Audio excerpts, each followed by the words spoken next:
Comme vous le voyez, Polska semble toujours très heureuse d'être active sur Twitch, mais ce n'est pas le cas de tout le monde. Nicolo et Basto sont dans une très grosse polémique. Je vous raconte ça à la fin de l'émission, ça s'est rajouté un petit peu en mode exclu. Ce n'est pas tout, Maeva Genam qui pleure et des vacances qui virent au drame, on en parle tout le long de cette émission. Elle est sur le thème One Year pour fêter les 1 an de MTT, je vous raconte tout ça dans la mise au point. J'espère que vous appréciez ce thème, ce make-up et ce look, on se retrouve juste après le générique. N'oubliez pas de liker, commenter et vous abonner, mais surtout de partager votre visionnage d'émissions sur Instagram. Mentionnez-moi en story Rudy Koppel ou Rudy Koppel Actualité, vous choisissez et moi je vous retrouve juste après le générique.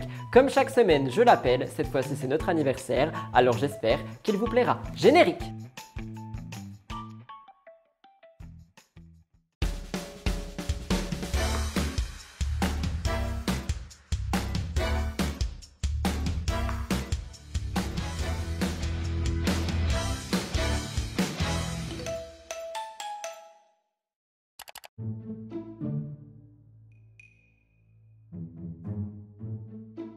Eh bien ça y est, ça fait enfin un an que MTT existe, un an que vous êtes fidèle au poste pour cette nouvelle émission. Je n'en reviens pas que vous soyez toujours là, je peux juste vous dire merci. Vous l'aurez donc compris, nous nous retrouvons aujourd'hui pour l'émission Mixosity sur le thème One Year, parce que ça fait un an que MTT existe, ça fait un an que ça peut continuer d'exister grâce à vous, parce que vous êtes là tous les dimanches, et franchement, juste merci.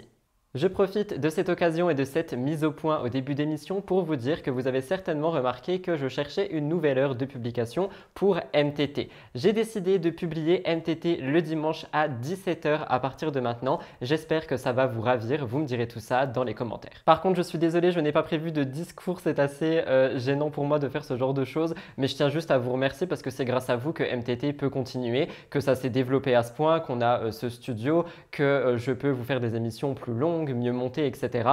Donc franchement, juste merci à vous. Je sais que ça fait bizarre parce que je suis tout seul quand je filme, quand je raconte mes petits potins, etc. Mais je sais aussi qu'il y a beaucoup de gens qui les attendent. Je sais aussi qu'on a créé un lien qui est super fort. Et juste pour ça, en fait, je vous remercie de pouvoir me faire vivre d'une de mes passions qui est la télé-réalité, mais aussi, j'ai envie de dire, le journalisme, et même si j'en fais pas. Mais voilà, vous avez compris, j'ai pu créer quelque chose qui me ressemble, qui me plaît et que j'ai envie de voir évoluer dans le temps. Donc je vous remercie infiniment pour ça et joyeux anniversaire à nous tous. La deuxième chose de cette mise au point, c'est mon compte Instagram Actualité. Je sais que je vous bassine avec ça, mais les gars, ça fait bel et bien une semaine que je suis de retour. Mais quand je vous dis de retour, c'est qu'il y a des posts tous les jours, des stories à gogo, on a des sondages, des jeux, il se passe pas mal de choses et il y a beaucoup d'actualités qui sortent en temps réel là-bas. Au moment où je vous parle, je crois qu'on a dépassé les 1200 abonnés ou presque. Je tiens à remercier toutes les personnes qui suivent ce compte et n'hésitez pas à le faire, tout est dans la barre d'infos et je pense sincèrement que tout ce qui concerne YouTube sera maintenant sur ce compte et Rudy Koppel sera mon compte un peu perso pour celles et ceux qui veulent vraiment suivre mon quotidien. Avant d'entrer dans l'émission, restez bien jusqu'au bout parce qu'à la fin, je dois revenir sur quelque chose qui m'a un petit peu irrité, je ne vais pas vous mentir, donc on en parlera à la fin. Il y aura beaucoup d'updates en voix off lors de cette émission aussi et elle risque d'être un petit peu plus courte que les autres parce que j'ai décidé de faire une sélection parmi les actualités que je voulais traiter parce que vous allez voir qu'il y en a déjà pas mal, mais la plupart d'entre elles sont courtes, donc ça fait qu'on a plusieurs petites choses. Vous allez voir, je vous en dis pas plus. On va tout de suite commencer avec les stories de la semaine. C'est parti, jingle.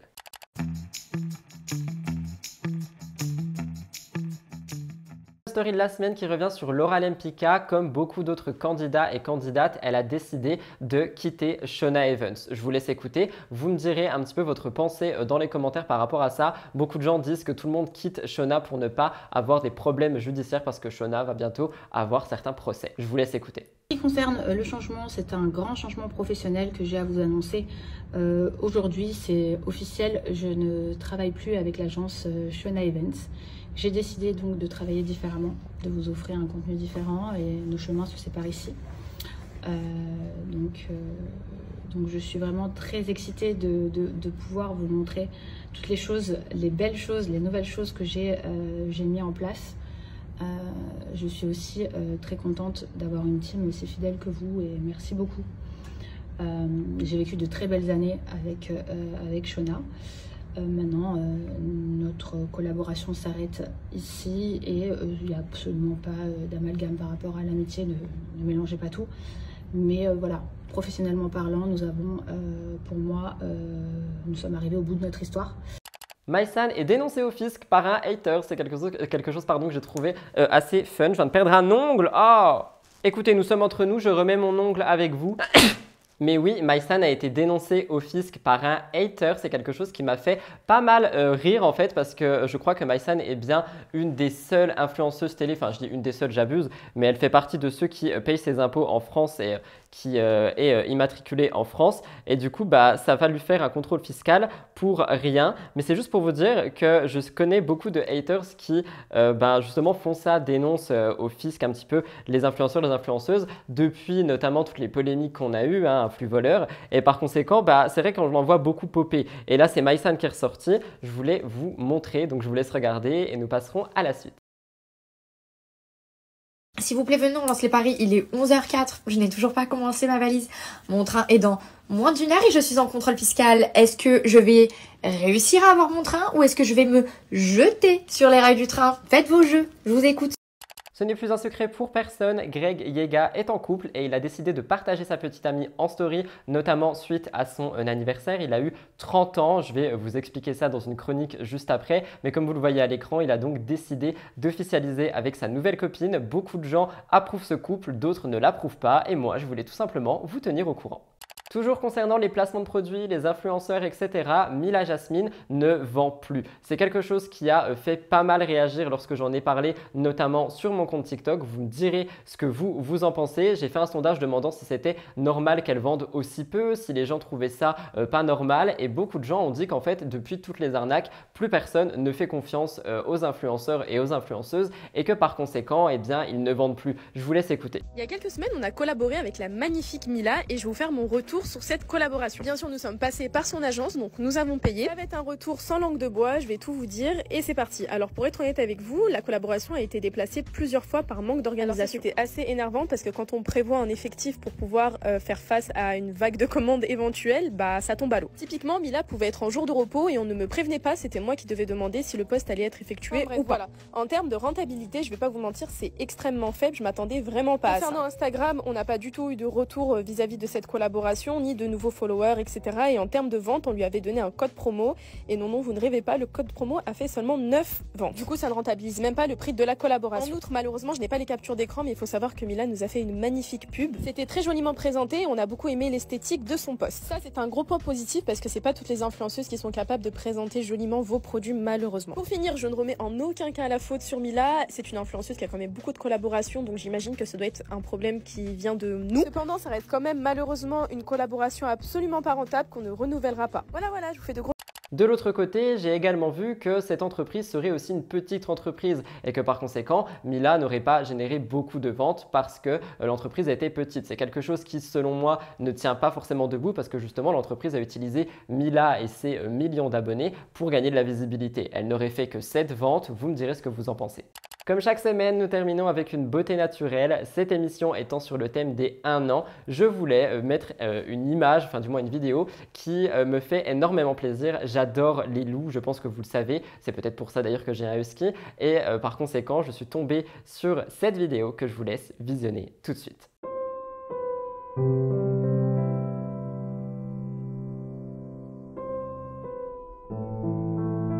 Voilà tout le monde pour ces petites stories de la semaine. On va tout de suite se retrouver pour le Top Actu qui est certainement la partie la plus chargée de l'émission. Donc soyez avertis, prenez-vous un truc à boire, jingle, c'est parti, Top Actu.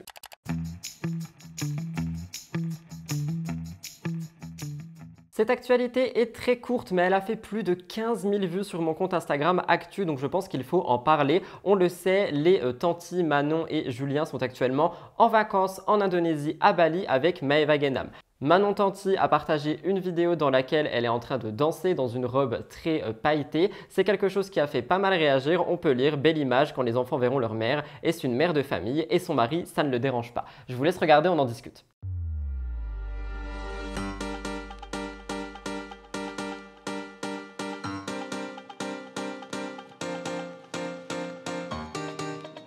Je trouve ça un petit peu abusé que Manon Tanti soit mise dans la sauce juste parce qu'elle danse dans une robe qui est certes un peu transparente et un peu moulante, sauf que quand ce sont des hommes, ça ne dérange absolument jamais. Et Manon est aussi une femme avant d'être mère. Et c'est ce qui me rassure, c'est ce que j'ai lu pas mal dans les commentaires sous mon TikTok et sous mon réel sur Instagram, c'est que les gens disent mais attendez, c'est aussi une femme avant d'être une mère et elle a le droit de s'amuser. Vous me direz si vous êtes d'accord avec ces internautes ou si vous êtes d'accord avec les personnes qui disent qu'elle n'a pas à se montrer comme ça. Passons à la suite.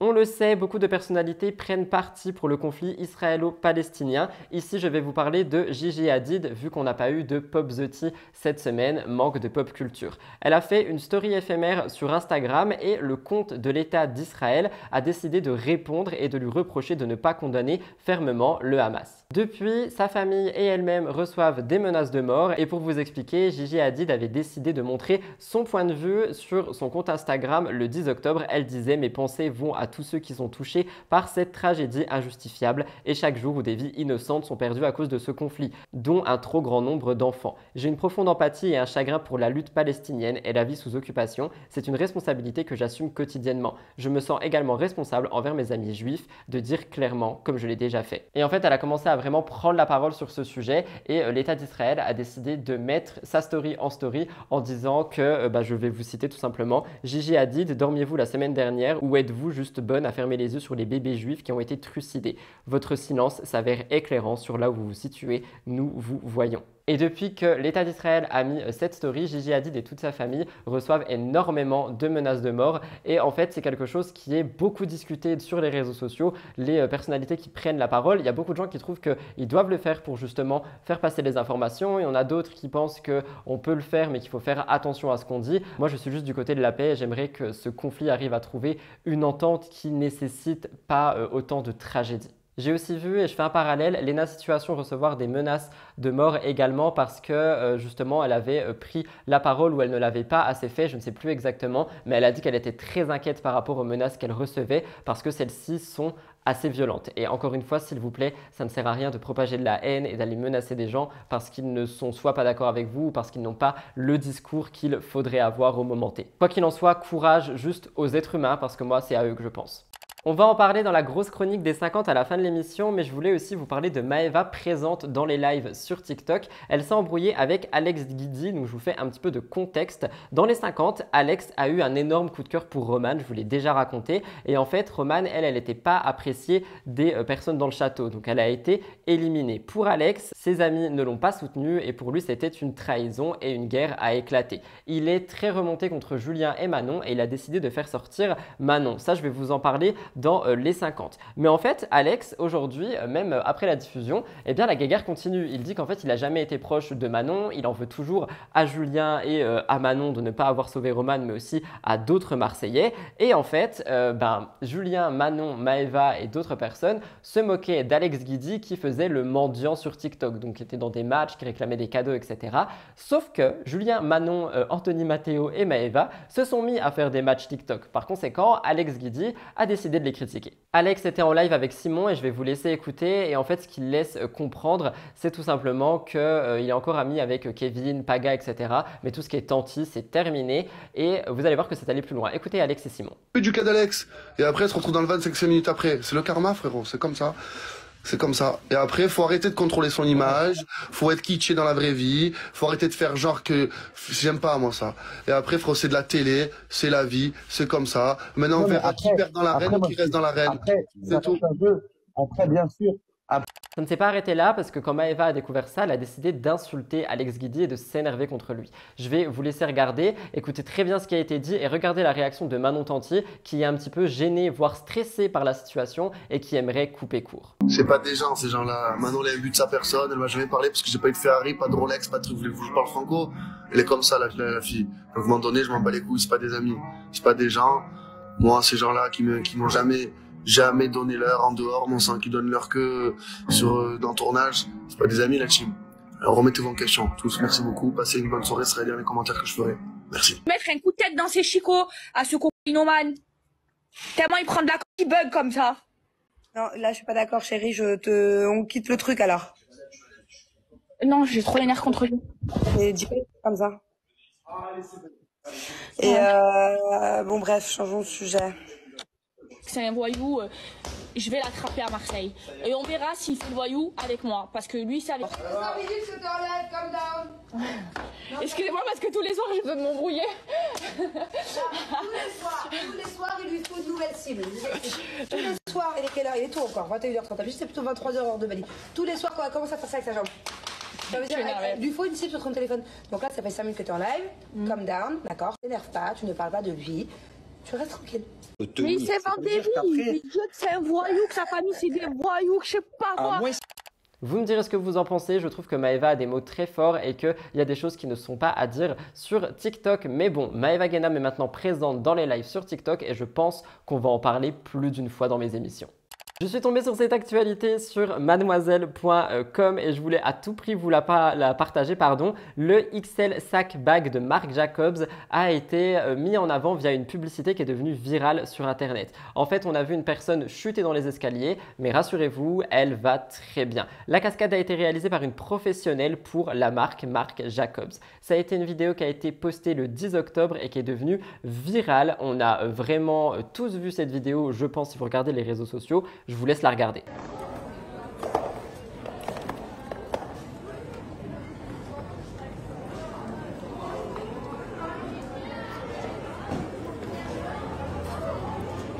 Dans les commentaires de la publication, on se rend compte qu'il y a beaucoup de gens qui s'inquiètent pour la personne qui est tombée, qui se demandent si tout va bien, etc.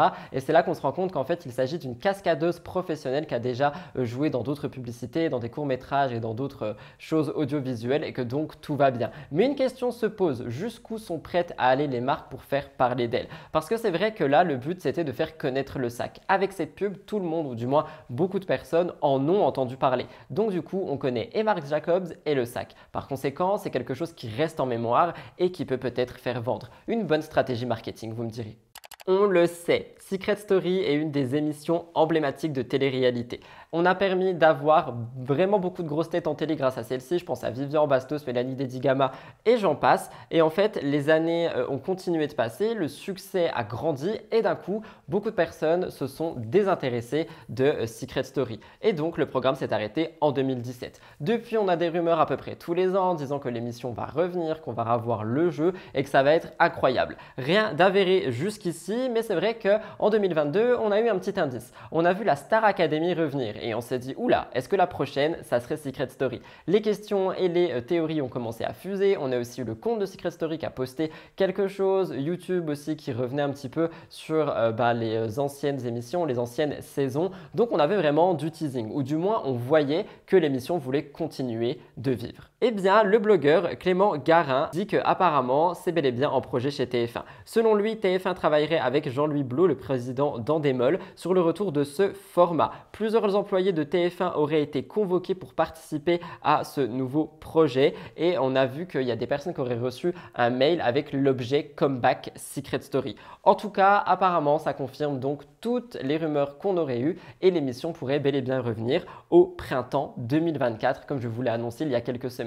Je sais que ça va vous ravir et j'ai hâte de vous lire dans les commentaires. Je vous en ai déjà parlé, mais on en reparle parce que Ilona attend un enfant. Il y a eu une polémique autour de ça. On rappelle qu'elle a toujours rêvé de devenir maman et qu'aujourd'hui, elle voit donc son corps évoluer parce qu'elle est enceinte et qu'elle est heureuse de ça. Et justement, on a pu voir son baby bump le 18 octobre, mais malheureusement, c'est quelque chose qui n'est pas passé inaperçu. Elle poste une série de photos, un shooting qui a été fait et on voit donc son petit ventre, mais on voit aussi un grand décolleté plongeant. Et dans les commentaires, on a eu beaucoup de haine. Je trouve ça tellement vulgaire de se montrer ainsi pour une future maman, ça reste une femme avant tout, mais un peu de respect, encore à poil, vous en montrez un peu trop. Je l'ai posté sur mon compte Actu et beaucoup de gens ont dit que en fait il n'y avait rien de choquant, qu'il y avait des photos qui étaient des fois pires, que surtout c'était joli et que c'était pas sa poitrine qui était à regarder et que du coup c'est peut-être l'œil de celui ou celle qui regarde qui serait à remettre en question. De mon côté, quand j'ai vu les photos, honnêtement, j'ai pas été choqué. Quand j'ai vu les commentaires, je me suis dit que peut-être c'était choquant objectivement, mais que moi je ne l'étais pas. C'est pour ça que je l'ai partagé et je pense que vous allez être d'accord avec moi pour dire qu'il n'y a rien de choquant et que, encore une fois, on est souvent sur chercher la petite bête pour mettre quelqu'un dans une polémique. C'est quelque chose qui arrive de plus en plus avec Internet et je pense que ça va pouvoir malheureusement desservir à beaucoup de créateurs et influenceurs. Je suis tombé sur cet article, je crois, sur Twitter et je vais vous le citer en barre d'infos, je ne sais plus quel média c'est exactement, mais chez McDo, il se passe des choses assez étranges. Rappelez-vous, déjà je vous en ai parlé au début de cette année, il y avait quelqu'un chez McDo qui avait mordu dans son hamburger et qui était tombé sur un piercing au nez, quelque chose qui était très dangereux et surtout qui avait fait le buzz. Eh bien aujourd'hui, les médias rapportent une nouvelle histoire parce qu'il y a quelqu'un chez McDo qui a pris une bouchée de son burger et il a croqué sur un truc qui était vraiment assez inattendu. En fait, on se rend compte que il a très mal lorsqu'il mâche dans son McChicken, étant donné qu'il y avait une chose métallique à l'intérieur. On commence un petit peu à fouiller et à se rendre compte que c'est le thermomètre qui permet de vérifier la température de la nourriture lorsque ça cuit. Il y a 2 embouts et en fait, la tige en métal était restée dans le burger. Ça peut s'avérer super dangereux et du coup, il y a une enquête qui a été ouverte par McDonald's au sein de ce McDo-ci pour essayer un petit peu de comprendre ce qui s'est passé. Mais c'est vrai que c'est quelque chose qui est quand même ultra problématique et que franchement ça m'a coupé l'appétit. On pouvait entendre, ils effectuent des contrôles de température 2 à 3 fois par jour. Il se peut que cela se soit produit tout simplement, mais il est insensé qu'il n'ait pas réalisé qu'il l'avait retiré. Demandez à parler au directeur du magasin et à la franchise et plaignez-vous. Il y a un ancien employé qui a dit ils enfoncent la galette de poulet de 2 cm seulement pour tester la température et s'assurer qu'elle peut être servie aux clients. Ils ne l'enfoncent pas entièrement, c'est pourquoi je n'y crois pas du tout. Et selon cet employé, peut-être que ça aurait été volontaire. Dans tous les cas, c'est quelque chose qui a fait beaucoup parler. Faites attention si jamais vous mangez McDo à ne pas avoir des choses un petit peu étranges dans vos burgers. Le lundi 16 octobre, Jessica Thivenin partage une vidéo sur Instagram et les internautes ont été assez choqués. En fait, on le rappelle, elle est toujours critiquée sur son physique, sur les chirurgies, etc. Et notamment quand elle montre des moments de sa vie. Par exemple, la semaine dernière, je vous parlais de l'anniversaire de Mylon. Il y a beaucoup de gens qui ont dit qu'il y avait plein de monde qui était ultra en galère en ce moment, qui n'avait pas montré ça sur les réseaux. Il y a d'autres personnes qui trouvent qu'elle expose trop ses enfants. Moi, je vous ai dit que si elle a les moyens d'offrir ça, elle peut le faire, mais que, encore une fois, exposer les enfants, c'est quelque chose qui, avec moi, ne passe plus du tout. Et vous allez voir, ça fait partie des gros dossiers. Mais quoi qu'il en soit, cette fois-ci, Jess n'expose personne, à part elle-même. Elle poste un réel avec Thibaut, un réel humoristique, et c'est pas vraiment le contenu humoristique qui a fait parler dans ce réel, mais bel et bien la tête de Jessica Thivenin. En effet, dans cette vidéo, on voit Thibaut faire une surprise à Jess avec un dîner aux chandelles, et c'est quelque chose qui est fini par une scène de ménage. Je vous laisse regarder.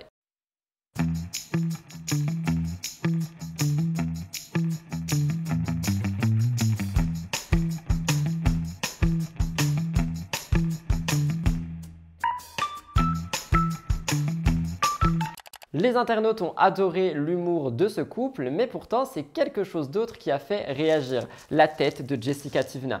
On peut lire « Qu'est-ce qu'elle a fait à son visage? C'est de pire en pire. On dirait un visage de squelette. Ses enfants risquent de ne plus la reconnaître bientôt. » Ce que les internautes essayent de dire, c'est que le physique de Jessica est encore une fois modifié, que ça ne s'arrête jamais et que en fait, ils la critiquent et ils ont peur que ses enfants ne la reconnaissent plus. Jessica, elle, n'a pas réagi et je ne pense pas qu'elle le fasse. Elle a toujours dit que de toute façon, si elle veut continuer la chirurgie, elle le fera. Je pense qu'à un moment donné, il faudrait quand même faire attention aussi à tout ce qu'on met dans son corps parce que j'ai bien peur que, outre le fait qu'on puisse bientôt ne plus la reconnaître comme c'est dit, j'ai bien peur que sa santé aussi finisse par malheureusement être entachée de toutes ces interventions. Donc je m'inquiète un petit peu et vous me direz ce que vous en pensez.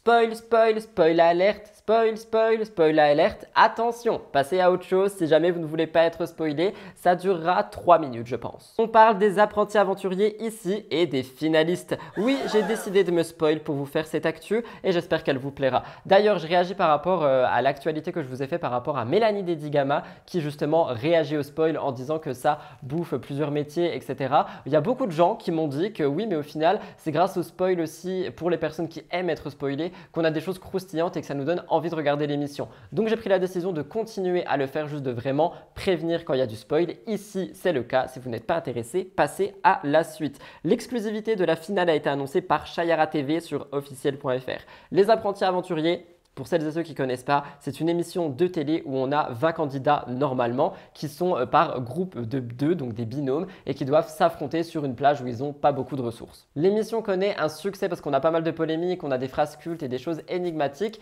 mais la saison qui arrive, eh bien, elle fait beaucoup parler. Premièrement, j'ai vu que le casting n'était pas forcément aimé de tout le monde. Je rappelle qu'on devrait avoir, c'est pas sûr à 100%, Fred Fabrice, Vivian Beverly, Cassandra Giovanni, Gabrielle Louana, Bastos Mélanie, Clarisse Alex, Greg Marjolaine, Héloïse et Naka. J'ai également vu que apparemment ça serait pas des binômes mais des groupes de 4, donc je sais pas vraiment ce que ça va donner, mais quoi qu'il en soit, c'est quelque chose qui a fait beaucoup parler ce casting, puisqu'il y a beaucoup de gens qui le trouvent un petit peu ramollo, d'autant plus que d'après les rumeurs et les spoils, Bastos et Mélanie auraient abandonné assez vite. Apparemment, Julie Ritchie serait plutôt avec Benoît Dubois d'après Navid Cherche, c'est quelque chose qui est encore une fois à confirmer, le casting n'est pas sûr à 100%. C'est pour ça qu'on parle de spoil, mais on parle aussi de rumeurs. Avant de vous annoncer les finalistes, j'ai aussi vu que le podcast d'Aquababe, Heure du thé, était revenu sur Mélanie et Bastos. Je vous en ai coupé une petite partie, je vous laisse écouter. L'âge des apprentis s'est terminé aujourd'hui et je vais vous parler un petit peu des conditions de vie sur le tournage entre Mel Dedigama et Bastos, sachant que sur Twitter, sur X, je vous avais parlé de l'élimination, de l'abandon plutôt, de Mel Dedigama et Bastos. Ils nous ont fait un remake de leur première participation. Donc du coup, dans ce podcast-là, je vais vous expliquer le pourquoi du comment ça se fait qu'ils ont sonné la cloche une deuxième fois. Ils ont encore sonné la cloche ? Bah ouais, t'es pas sur Twitter ? Je suis revenu sur Twitter il y a 2 jours parce que j'étais banni, mais j'ai réussi à revenir avec une autre adresse IP. Oui, ils ont bien sonné la cloche une deuxième fois. D'ailleurs, c'est Mel Dedigama qui a couru et a sonné la cloche. Mais pourquoi elle a sonné la cloche? Parce que moi j'ai vu sur les réseaux, il y en a ils disaient que Bastos avait une infection ou que Mel était blessée. Enfin, c'est quoi la vraie raison, genre? Alors pas du tout, la vraie raison c'est que Mel Dedigama reprochait des choses du passé à Bastos. Toutes les 4 matins il y avait des embrouilles, sur les épreuves ça n'allait pas. En fait il y avait tout le temps du clash, du conflit, donc du coup le duo n'allait pas en fait. Et je pense pour la prod ça va être compliqué de monter les images. Mais elle reproche encore des trucs du passé alors que ça date de plusieurs années, genre. C'est ça qui a choqué tout le monde en fait sur la plage, en fait. Elle se remémore des choses du passé, ça y est on est en 2023, limite 2024, faut évoluer tu vois. Et pour donc spoiler les finalistes, soyez prêts, faites vos pronostics dans les commentaires, roulement de tambour, il s'agit de Héloïse et Naka. Et oui, apparemment ce serait ce couple qui aurait gagné les apprentis aventuriers et il y a énormément de gens sur mon compte actu qui me demandent pourquoi Naka et Héloïse sont inactifs. Ils étaient sur le tournage, tout simplement. Donc voilà, j'ai hâte de voir les images quand même, j'espère oublier d'ici que ça sorte, mais je ne pense pas que ça soit le cas. Et quoi qu'il en soit, si vous aimez être spoilé, vous avez donc la fin de l'émission. Vous me direz ce que vous en pensez et on passe à la suite tout simplement. Carla Morrow et Kevin Gage ont été un des couples les plus suivis de télé-réalité. Ils ont eu pas mal de difficultés à l'intérieur de leur relation. Il y a eu des tromperies, il y a eu des mensonges, il y a eu des trahisons. Et finalement, malgré plusieurs réconciliations, le couple a décidé de se séparer. Il y avait déjà une fissure depuis 2021 avec l'histoire de sorcellerie, mais c'est vrai que moins d'1 an après leur mariage, Kevin et Carla ont annoncé leur divorce. Aujourd'hui, ils sont officiellement divorcés et l'entente entre les deux n'est pas vraiment quelque chose qui est à mettre sur la table. Ils ne s'entendent pas du tout. Quoi qu'il en soit, jeudi 12 octobre, Carla a lancé une série de questions-réponses sur son compte Instagram et elle dit qu'elle est bien dans sa tête et qu'elle a envie de prendre du recul par rapport à sa vie et de se reconcentrer sur elle-même. C'est quelque chose que je vous ai dit plus d'une fois. Carla Morrow veut vraiment se reconcentrer sur la personne qu'elle est, la personne qu'elle veut devenir. Contrairement à Kevin, elle s'est jamais affichée avec un seul homme sur les réseaux depuis leur séparation. Kevin lui s'est affiché avec Chloé, on sait qu'ils sont en couple et qu'ils ont emménagé ensemble. Pourtant, selon les rumeurs, personnellement j'y crois pas, mais selon les rumeurs d'une blogueuse qui est Dabza Source, Carla Morrow serait bel et bien en couple. Perso, j'y crois pas du tout, je pense qu'elle est vraiment occupée avec Ruby et aussi avec tous ses projets dont des placements frauduleux, je vais pas vous mentir, je les vois passer tous les jours, mais c'est vrai que je ne pense pas qu'elle se soit remise en couple, je pense que c'est beaucoup trop tôt et je pense surtout que c'est vraiment pas quelque chose qui lui fait envie maintenant. Je sais pas ce que vous en pensez, mais je pense qu'il faut faire attention avec ce genre de rumeurs parce que du coup il y a beaucoup de gens qui sont venus me rapporter que Carla était en couple, mais on ne sait pas vraiment ce qu'il en est. Giovanni Pratt fait énormément parler de lui en ce moment et qu'au début c'était pour son histoire d'amour avec Cassandra. Rappelez-vous, ils se sont rencontrés dans la villa, ils ont eu un coup de foudre, ils se sont séparés, remis ensemble, patati patata et ils se sont retrouvés dans les 50. Beaucoup de personnes pensaient qu'après 1 ou 2 épisodes ils allaient se remettre en couple comme d'habitude, mais finalement non parce que Giovanni est éliminé et Cassandra se rapproche un petit peu de Simon Castaldi qui, soit dit en passant, est en train de devenir un petit peu mon nouveau crush. Quoi qu'il en soit, Giovanni sait qu'avec Cassandra c'est terminé terminé et il aurait rencontré quelqu'un d'autre. Il s'est affiché avec une femme qui n'est pas française. C'est une influenceuse brésilienne. Il a mis une photo avec elle où il écrit « Quand l'amour rencontre le destin ». Elle s'appelle Kay Alves et c'est une athlète brésilienne. Il a un petit peu teasé son couple, ce qui a fait parler sur les réseaux sociaux et on s'est rendu compte qu'apparemment lors de l'officialisation, c'était aussi pour faire la promo d'une marque de montres. Donc tous les blogueurs se sont dit que c'était peut-être un faux couple qui était simplement ensemble en train de créer des photos, etc. pour leur projet. Je vous laisse regarder la promo et vous me direz ce que vous en pensez.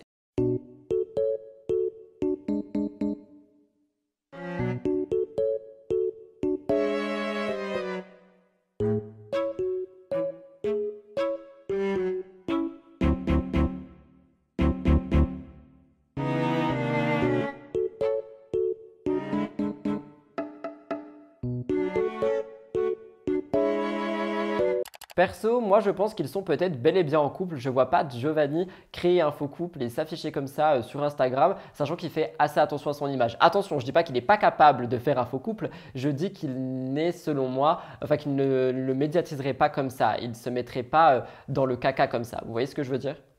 Depuis son flamboyant retour en télé-réalité, Mélanie Dedigama fait souvent parler d'elle et elle est mise en avant dans les médias. Elle a enchaîné 2 saisons des 50 et selon les blogueurs, elle pourrait être dans Les Apprentis. Rien n'est sûr. En effet, elle se serait retrouvée avec Bastien dans Les Apprentis, mais avant ça, on a déjà vu une réunion Bastien-Mel dans les 50. Quoi qu'il en soit, elle ne veut pas confirmer tout ça parce que comme je vous l'ai expliqué il y a quelques temps, elle n'aime pas le spoil. Donc elle ne spoilera rien.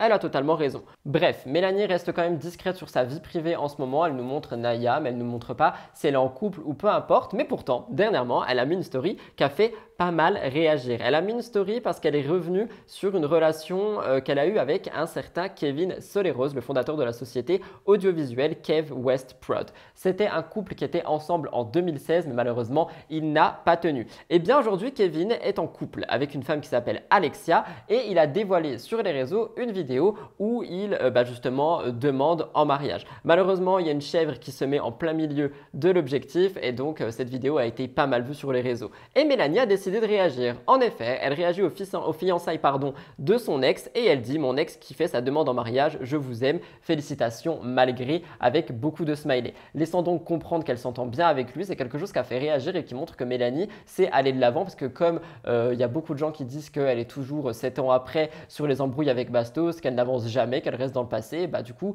pour moi je ne suis pas d'accord. Peut-être que juste l'histoire qu'elle a eue avec Bastos l'a vraiment blessée et le fait qu'il ait continué de la piquer sur les réseaux, même si lui dit que non, elle l'a ressenti comme ça, et bien peut-être qu'elle a vraiment une grosse amertume envers lui, je ne sais pas.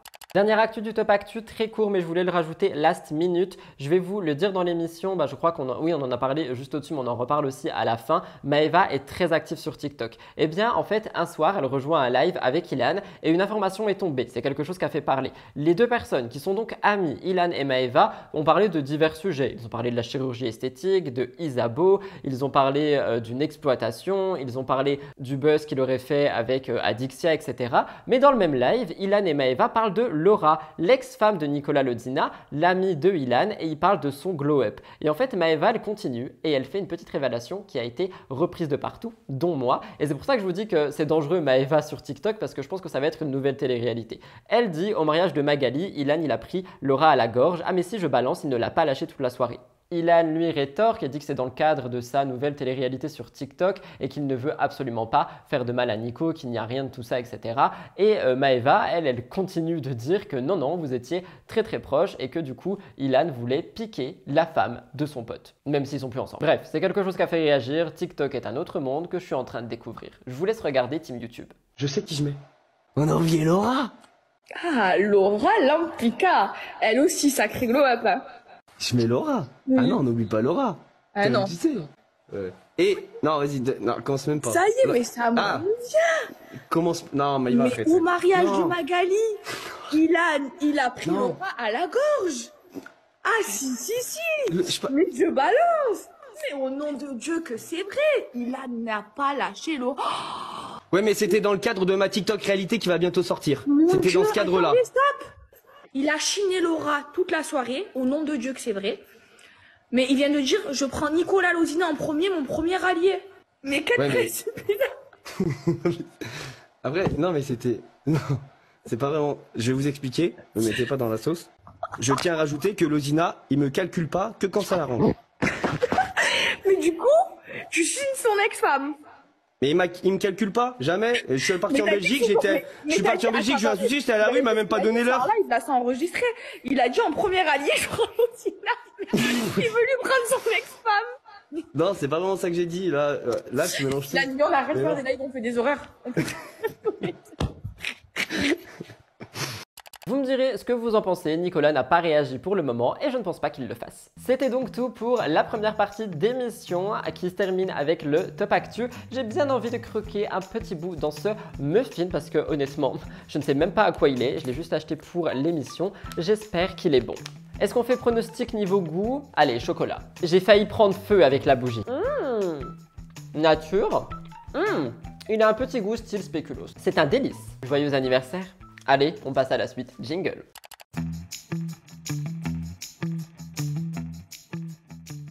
Comme on adore les traditions dans Mix the Tea, je commence le cœur de l'actu par vous parler de Rim et Vincent. Ils sont séparés mais leur parentalité solo commence à être difficile. Rim et Vincent vivent toujours ensemble à Bali pour le moment. Lui, il dit qu'il est très bien là-bas, qu'il se sent très bien et qu'il ne partira pour rien au monde de Bali. Ils continuent de cohabiter ensemble mais pourtant ça a l'air assez compliqué. Ils ressentent tous les deux des rancœurs l'un envers l'autre et par conséquent, eh bien, c'est un climat qui est assez tendu, notamment pour les enfants et vous allez voir qu'ils le ressentent. Vincent prend souvent la parole sur TikTok, il avait notamment critiqué la spiritualité de Rim et il avait aussi dit qu'elle l'aurait rabaissé physiquement. Rim, elle est en train de créer un contenu sur les relations toxiques qui sortira bientôt sur TikTok, donc beaucoup de gens se disent que c'est pour piquer Vincent, parler de son ancienne relation, etc. Je pense aussi que ça sera le cas et évidemment nous en discuterons lorsque ça sortira. Quoi qu'il en soit, Vincent lui affirme que ses filles ne vivaient pas mal la séparation au début. Aujourd'hui, c'est autre chose parce que les comportements de Maria Valentina et Alma semblent avoir changé. Rim prépare ses filles pour l'école et elle craque en story Instagram. Elle dit « Ce matin, c'est la guerre à la maison. Maria veut quelque chose, Alma veut quelque chose d'autre. Des fois, je ne sais pas comment gérer. » Et en fait, ses filles lui donnent du fil à retordre, comme je l'ai lu sur officiel.fr, et Rim explique que Maria Valentina est en train d'essayer de prendre des mauvaises habitudes. Elle ne comprend pas ce qui se passe et elle se sent assez submergée par la situation. Et en fait, elle se rend compte que devenir maman solo d'un coup, ça va être assez compliqué. Pour réagir, je vous dirais que les enfants, ils ressentent que si les deux vivent toujours ensemble dans la même maison, bien qu'elle soit grande, ils ressentent aussi la colère qu'il y a entre les parents, la rancœur, et par conséquent, je pense qu'ils le font savoir avec des crises. Du côté de Vincent, il a fait un question-réponse que je vous ai partagé en détail sur mon compte actu, rejoignez-le. Ici, je vous parle juste du sujet Rim. Ils disent qu'ils n'étaient plus heureux ensemble et qu'ils ne voulaient plus être ensemble. Malgré tout, il y a beaucoup de gens qui pensent à une réconciliation possible, mais Vincent est catégorique. Il dit qu'il a beau être lié à Rim par les enfants, il regrette le fait d'être toujours amoureux d'elle au moment T, ce qui veut donc dire qu'il regrette ses sentiments pour elle. Il a l'air de lui en vouloir et je ne pense pas qu'une réconciliation se fasse prochainement. Alors ce matin, c'est la guerre. Voilà, c'est la guerre à la maison. J'essaye de faire le linge, mais du coup c'est juste impossible. Maria et Alma. Quoi? Maria avec les dessins animés, dernièrement elle est un peu dure. J'essaye voilà, de vraiment doser, mais elle me le réclame le matin. Du coup si vous pouvez m'aider, si vous pouvez me donner des conseils, parce que je n'ai pas envie de lui mettre tous les matins. Les week-ends de temps en temps, mais entre semaines j'évite. Et je sais pas, voilà, je sais pas ce que vous faites vous chez vous. Attention les enfants, mais ce matin c'est compliqué, vraiment. C'est compliqué ce matin. Et Alma, maintenant à chaque fois que je lui mets la couche, elle me fait des crises. Genre elle veut rien savoir des couches. Doucement. Du coup, dernièrement les matins, il faut avoir énormément de patience parce que entre Maria qui veut quelque chose, Alma qui veut quelque chose d'autre, des fois je sais pas comment gérer les deux. Voilà. Je vous fais un petit retour après. Là je m'occupe du linge, le temps qu'elle veut. Alma, tiens bébé, mais c'est toi qui veux. Et on va les habiller et c'est l'heure de l'école. Voilà, la vérité, pendant qu'elles sont à l'école, je vais faire le linge et faire un grand ménage.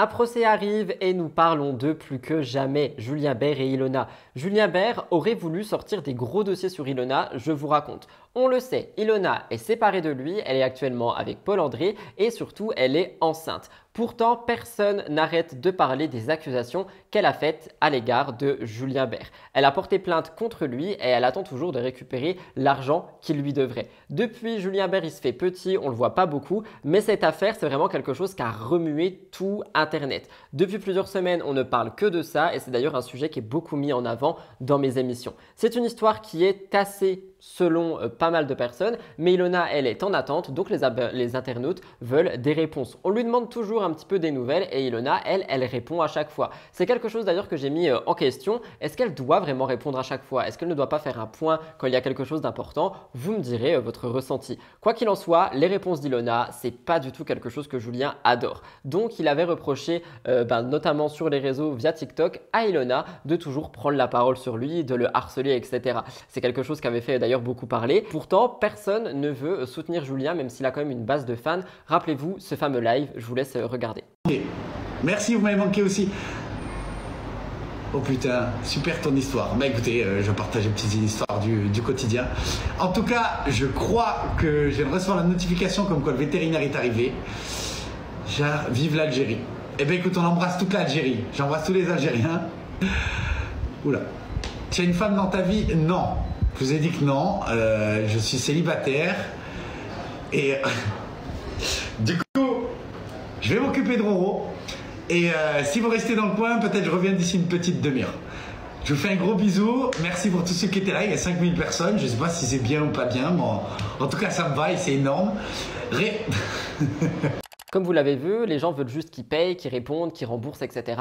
Et c'est tout ce qu'ils veulent. C'est d'ailleurs pour ça que tout le monde attend ce procès. Quoi qu'il en soit, Julien Bert a quand même des abonnés qui sont assez fidèles au poste. Et lorsqu'il fait une apparition sur Instagram, c'est assez rare, eh bien il a quand même une certaine communauté. Pourtant, celle-ci va encore se réduire parce qu'Aquababe a fait des révélations sur un live Twitch de Bastos. Il montre son téléphone à Bastos et il fait écouter un audio. Audio où on entend Julien Bert vouloir prendre un rendez-vous avec Aquababe. Aquababe raconte, si c'est vrai, que Julien Bert aurait voulu donner des dossiers compromettants sur Ilona sans dire que c'était lui parce qu'il a refusé une invitation de podcast. Il voulait le faire de manière anonyme en fait et tout simplement détruire Ilona alors qu'elle se remet à peine et qu'elle est en train de devenir quelqu'un d'heureuse. C'est quelque chose qui personnellement m'a fait réagir et m'a mis hors de mes gonds. Je vous laisse écouter.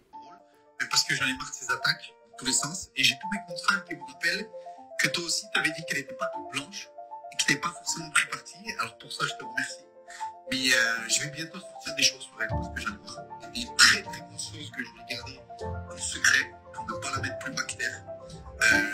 Mais pour ça j'aimerais d'abord qu'on se rencontre comme des adultes, on va boire un verre ensemble sur Paris. Je lui ai dit je te propose un podcast. Il m'a dit non pas du tout, ça le fout. Quoi? Je lui ai dit si tu veux qu'on Mais pourquoi pas un podcast? Il voulait pas, en gros tu sais ce qu'il voulait faire? Qu'il me balance des dossiers sur Ilona et que genre... Ah, c'est soit toi qui les sortes. Ouais, genre en mode... Ah ok d'accord, il voulait pas venir en interview. Et je lui ai dit bah laisse tomber alors. Il voulait juste te voir. Honnêtement dit hein, je me fiche un peu d'aller boire un verre, j'ai pas d'intérêt dans tout ça. J'ai juste envie de vous dire que nous attendons ce procès avec impatience et que je reste comme ça, tapis dans l'ombre, à prendre des notes.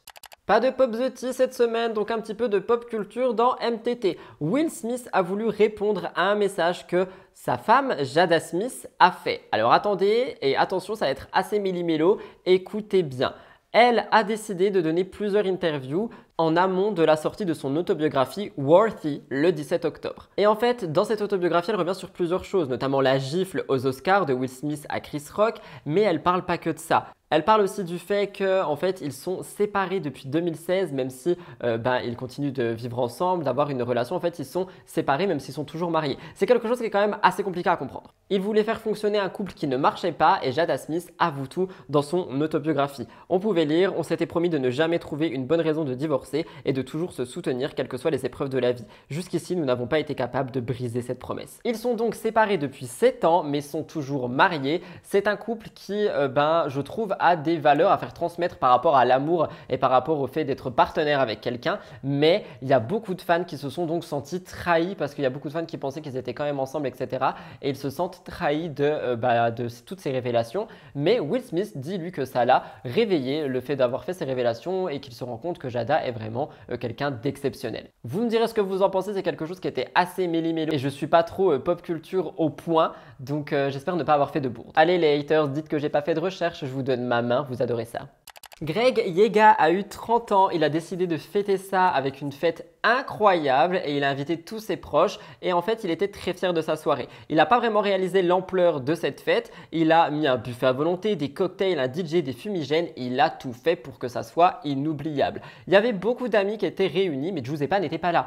Oh mon Dieu, se sont-ils embrouillés parce que du coup Greg n'est pas le parrain, donc peut-être qu'il en veut à Giuseppa et qu'il ne l'a pas invité. Calmez-vous, tout va bien, Giuseppa devait juste rester à la maison avec Giorgia, rien de plus. J'ai d'ailleurs vu des stories de Greg et Giuseppa qui sont assez complices chez eux, donc finalement tout va bien entre eux. Mais il y a quelqu'un d'autre qui s'est fait remarquer à cette soirée. D'abord, regardez un peu, ambiance festive.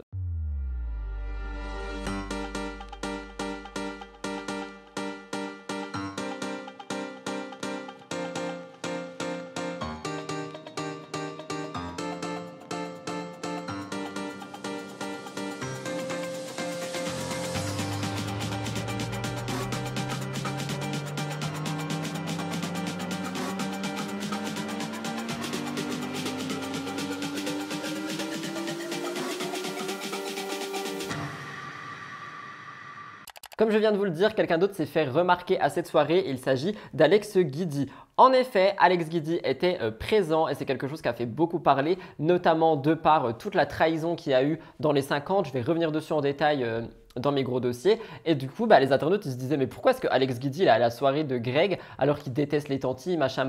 Et Greg en fait il explique que Alex et lui sont amis, qu'il est aussi ami avec Paga, qu'il n'avait donc aucune raison de rater cette invitation. Mais c'est vrai qu'on pouvait lire en commentaire comment tu fais pour l'aimer après tout ce qu'il a fait à tes amis. Top ta vidéo bébé, par contre déçu que tu cautionnes ce qu'a fait Alex envers Julien. Il a dit que tu validais totalement son attitude. Dommage qu'Alex était de la partie. J'espère simplement qu'il est faux que tu cautionnes son attitude envers Julien. Je dis bien envers Julien. Je vois qu'Alex le traître faisait partie de la liste de tes convives par rapport à tes fratés. Je ne trouve pas ça cool. Et pour réagir, c'est vrai qu'il y a beaucoup de gens qui sont venus me rapporter une rumeur me disant que Greg et Paga auraient validé la vengeance d'Alex Guidi dans les 50, alors qu'ils n'y étaient pas. Donc ils ne savent pas vraiment ce qui s'est passé, ils ont juste la version d'Alex et ce qu'ils ont vu à la télé. C'est quelque chose qui a fait réagir. Vous me direz ce que vous en pensez. Elliot vient de partir en course et je viens d'entendre Blue gueuler. Il s'est remis à ça à lui. J'ai vu passer cette actu sur Officiel, je m'abaisse un peu, j'ai mal au dos et je voulais vous en parler parce qu'on parle pas beaucoup de Madi et Benji sur MTT et cette fois je pense qu'on peut faire un petit point. Madi Bursiaga est souvent critiquée par les internautes sur les réseaux. Ils s'en prennent souvent à elle parce que ses produits sont frauduleux, parce qu'elle a été à l'origine de marques frauduleuses également et on voit aussi notamment des choses par rapport à son fils qui est trop exposé. On a vu justement quelque chose qui rassemble tout, un placement avec un siège auto et son fils et tout le monde s'est dit que c'était une arnaque en fait parce que tout simplement Madi présente le produit, présente la scène mais ne dit pas que c'est une collab et pour réagir je vous rappelle que c'est obligatoire donc placement frauduleux, hop, ça part à la poubelle. Quoi qu'il en soit, Madi Bursiaga en ce moment, elle n'a pas vraiment la force de répondre aux critiques. Pourquoi? Parce qu'elle est très malade d'après ce que j'ai compris. J'ai un petit peu lu plusieurs articles et en fait elle a une maladie qui n'est pas grave chez l'adulte selon elle, la gastro, mais ça pourrait être plus grave. Parce qu'en fait ça fait des jours et des jours qu'elle est malade, qu'elle se sent pas bien, donc elle est allée voir un médecin. Ce médecin lui dit que effectivement ça ressemble à une gastro mais qu'on va quand même faire des tests pour savoir si ce n'est pas plus grave. Madi dit qu'elle a le ventre extrêmement tendu, qu'elle a des douleurs de crampes, des bouffées de chaleur, des nausées, etc. Et du coup, pour l'instant, les examens vont être en cours et les analyses vont être faites, mais le fait que ça dure dans le temps, ça l'inquiète un peu. Ça inquiète aussi sa communauté. Je voulais quand même le mettre en avant. Je sais qu'il y a beaucoup de gens qui n'apprécient pas Madi et Benji, mais là, on parle quand même de quelque chose qui pourrait être grave. Donc j'espère que ce n'est pas le cas. J'envoie évidemment tout mon soutien. Je vous laisse regarder. Il me semble que j'ai un magnéto. J'espère que vous allez bien. Bon moi comme je vous l'avais dit hier ça allait mieux mais au final j'ai passé une nuit horrible. Comment vous dire que cette gastro ne veut pas me lâcher, voilà. En fait le truc c'est que là cette nuit j'ai eu vraiment le ventre très tendu, tout dur, ça me faisait comme des crampes mais j'éliminais pas.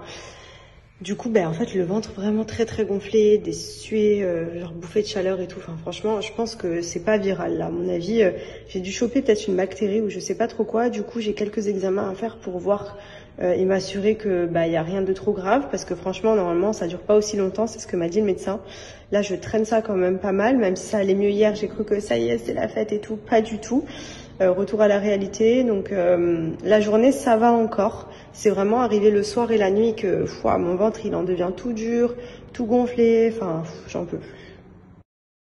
Et pour être assez honnête avec vous, j'appréciais beaucoup Maddy, hein. J'adorais vraiment cette femme, je la trouvais très fraîche, très cash aussi dans les télés. Et puis d'un coup, je sais pas, elle a commencé à vriller, j'ai envie de dire. Et on a eu ces marques qui étaient douteuses, ces fameuses collaborations avec Brigitte Bardot qui étaient fausses, des déplacements frauduleux, l'exposition de son enfant. Et en fait, je sais pas vraiment ce qui s'est passé. J'ai l'impression que depuis qu'elle est allée à Dubaï, elle a eu un côté obscur et je trouve ça dommage parce que j'adorais vraiment Maddy et aujourd'hui, c'est pas du tout c'est pas du tout un profil sur lequel je vais vouloir me retourner pour aller suivre la vie de cette personne et tout ça et c'est dommage. Vous me direz ce que vous en pensez d'ailleurs. Toujours dans le côté pop culture, une information a fait trembler le monde de Britney Spears. Séisme! Britney Spears a dit avoir avorté à la demande de Justin Timberlake. L'une des expériences les plus difficiles de ma vie. Je fais ça parce que ça a été dit entre guillemets, enfin elle l'a cité quoi.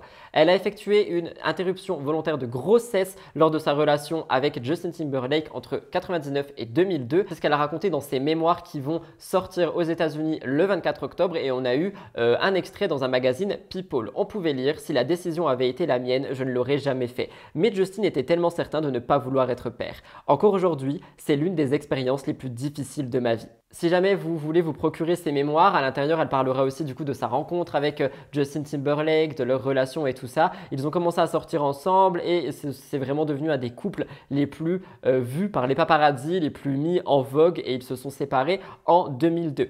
Justin Timberlake n'a pas répondu à ça. Britney Spears écrit dans ses mémoires le combat aussi qu'elle a eu par rapport à sa tutelle. On en a déjà parlé, tutelle qui a été décidée en 2008 et qui s'est arrêtée en 2021 et qu'elle juge de tutelle abusive. D'ailleurs, c'est un fait, c'était une tutelle abusive. Elle dit « Je repense maintenant à mon père et à ses associés ayant le contrôle sur mon corps et mon argent pendant si longtemps, ça me rend malade. » C'est ce qui est écrit dans ses mémoires. Je pense sincèrement que ça vaudra le coup de les lire. Peut-être qu'il y aura une chronique là-dessus lorsque ça sortira. Mais si jamais vous voulez le titre, c'est The Woman in Me qui sortira donc aux États-Unis le 24 octobre. Vous me direz ce que vous en pensez. Je ne sais même pas si vous étiez au courant qu'elle allait sortir ses mémoires.